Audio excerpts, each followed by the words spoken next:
ในตอนเสาร์ของวันที่ 19 มิถุนายน 2019 ที่ห้องว่าการปกครองแขวงจำปาสัก ธานิพนธ์ เวียงประเสริฐห้องเลขาพรรคแขวงหัวหน้าคณะจัดตั้งแขวงได้ต้อนรับคณะชาวหนุ่มและนักธุรกิจหนุ่มแขวงกวางง่าย สาธารณรัฐสังคมนิยมเวียดนามนำโดยสหายกาวเลตุงเหนียนห้องเลขาชาวหนุ่มแขวงกวางง่ายพร้อมด้วยคณะที่ได้ถือโอกาสในการมาเฮ็ดเวียกอยู่แขวงจำปาสักในครั้งนี้ได้เข้าร่วมพบปะโอลมเยี่ยมยามถามข่าวการนำของแขวงซึ่งได้ให้เกียรติต้อนรับในครั้งนี้ธานิพนธ์ เวียงประเสริฐห้องเลขาพรรคแขวงหัวหน้าคณะจัดตั้งแขวงจำปาสักพร้อมด้วยคณะซึ่งทั้งสองฝ่ายก็ได้มีการแลกเปลี่ยนถอดถอนบทเรียนต่างๆและรายงานสภาพการจัดตั้งปฏิบัติเวียกงานให้กันและกันรับทราบซึ่งการมาเฮ็ดเวียกอยู่แขวงจำปาสักในครั้งนี้คณะนำของชาวหนุ่มและนักธุรกิจหนุ่มแขวงจำปาสักและแขวงกวางง่ายแม้นได้มีจุดประสงค์เพื่อเป็นการส่งเสริ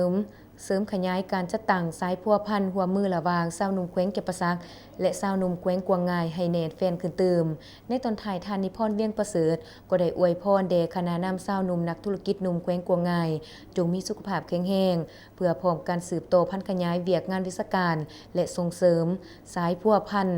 และความสามัคคีระหว่าง2ภาค2รัฐก็คือประชาชน2ชาติลาวเวียดนามเว้าเฉพาะก็คือแขวงจำปาสักและแขวงกวางง่ายให้เจริญงอกงามขึ้นไปเรื่อยๆในโอกาสเดียวกันก็ได้เข้าร่วมพิธีพบปะมิตรภาพแลกเปลี่ยนถอดถอนบทเรียนประสบการณ์เวียกงานชาวหนุ่มและเวียกงานนักธุรกิจหนุ่ม2แขวงจำปาสักและแขวงกวางง่ายเข้าร่วมเป็นประธานฝ่ายลาวโดยเมนทานอุดมศักดิ์ดีวิไสเลขาคณะบริหารงานชาวหนุ่มประชาชนปฏิวัติลาวแขวงจำปาสักพร้อมด้วยสมาคมนักธุรกิจลาวฝ่ายเวียดนามโดยเมนทานกาวเลตุงเงียนห้องเลขาชาวหนุ่มแขวงกวางง่ายพร้อมด้วยคณะในพิธีทานอุดมศักดิ์ดีวิไสได้ยกให้เห็นสภาพจุดพิเศษของแขวงการจัดตั้งปฏิบัติเวียกงานของคณะชาวหนุ่มแขวงผลงานการเคลื่อนไหวตัวจริงของคณะชาวหนุ่มประชาชนปฏิวัติลาวแขวงจำปาสักโดยเฉพาะเวียกงานการพัวพันหัวมือกับประเทศเพื่อนมิตรซึ่งในระยะผ่านมาคณะชาวหนุ่มประชาชนปฏิวัติลาวได้ประสานสมทบกับศูนย์กลางชาวหนุ่มประชาชนปฏิวัติลาวและคณะพรรคอำนาจการปกครองแต่ละขัน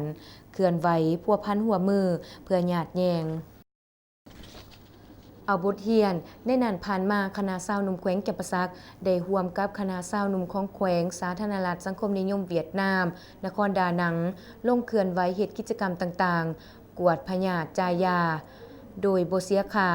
ให้ประชาชนเมืองปทุมพรโพนทองปากซองและเมืองสนาสมบูรณ์พร้อมกันนั้นก็ได้จัดสุดฝึกอบรมเวียกงานกสิกรรมและเวียกงานอื่นๆโอกาสเดียวกันผู้แทนทั้งสองฝ่ายได้ร่วมกันประกอบคำคิดคำเห็นแลกเปลี่ยนบางเนื้อในเกี่ยวกับเวียกงานการจัดตั้งปฏิบัติของคณะชาวหนุ่มและเวียกงานสมาคมนักธุรกิจหนุ่มของแขวงจำปาสักและแขวงกวางง่ายเพื่อเป็นบทเรียนให้แก่กันและกันเติมอีก